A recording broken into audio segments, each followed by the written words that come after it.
विनोद की नई नई शादी हुई थी। वह बहुत ही खुशहाल जीवन व्यतीत कर रहा था।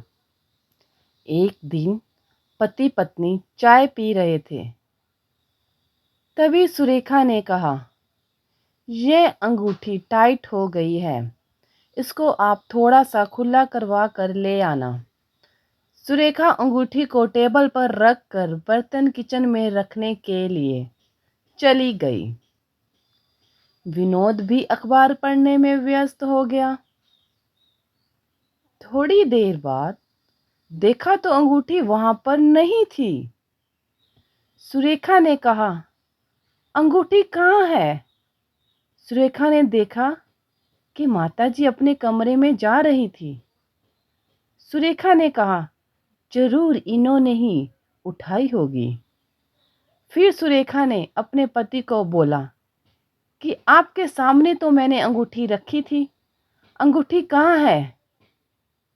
जरूर इन्होंने ही चोरी करी होगी। विनोद को यह सुनकर अच्छा नहीं लगा।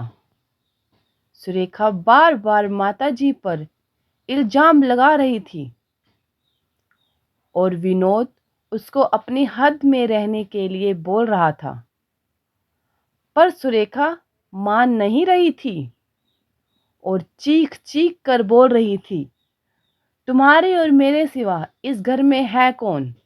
अंगूठी तुम्हारे सामने ही रखी थी और कोई नहीं चुरा सकता, तुम्हारी माँ के सिवा। परंतु विनोद को ये शब्द जरा भी अच्छे नहीं लग रहे थे। विनोद को अपनी माताजी के बारे में ऐसे सुनना जरा भी बर्दाश्त नहीं हो रहा था। जब बात बर्दाश्त से बाहर हो गई तो विनोद का हाथ उठ गया और उसने जोर से सुरेखा के मुंह पर थप्पड़ मार। अभी शादी को कुछ ही समय हुआ था। यह तमाशा सुरेखा से सहन ना हो पाया।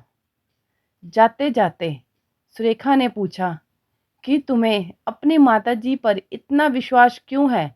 मैं तो तुम्हारी पत्नी हूं। तब विनोद ने सुरेखा को जो जवाब दिया, उस जवाब को माताजी दरवाजे के पीछे खड़ी होकर सुन रही थी। माताजी का मन भर आया।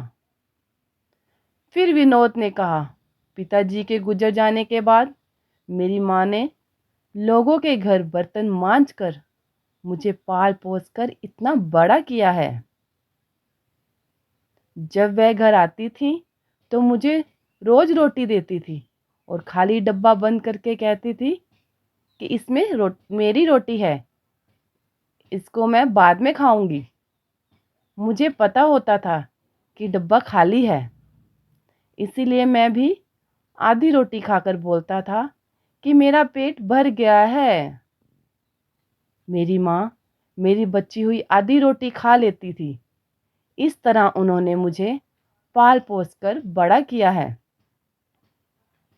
आज मैं 2 रोटी कमाने लायक हो गया हूँ।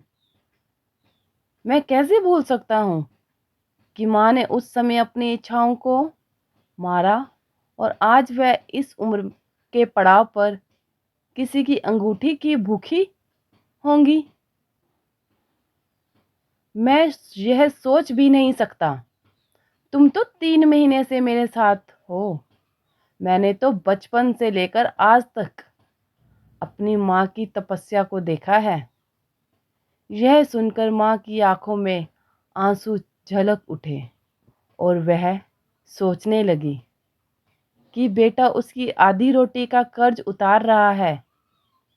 जब उसकी आधी रोटी का ये सब बातें सुनकर सुरेखा बहुत शर्मिंदा हुई और उसने सबके माफ़ी मांगी। जैसे ही उसने माताजी के पैर छुए तो उसको टेबल के नीचे पड़ी अंगूठी दिख गई। इसलिए बिना जाने पड़ताल किए हमें किसी के ऊपर भी इल्ज़ाम नहीं लगाना चाहिए। और माता पिता तो अपनी खुशियां बच्चों पर निछावर कर देते हैं, तो ये वस्तुएं उनके लिए कुछ मायने नहीं रखती। माता पिता का हमेशा सम्मान करो।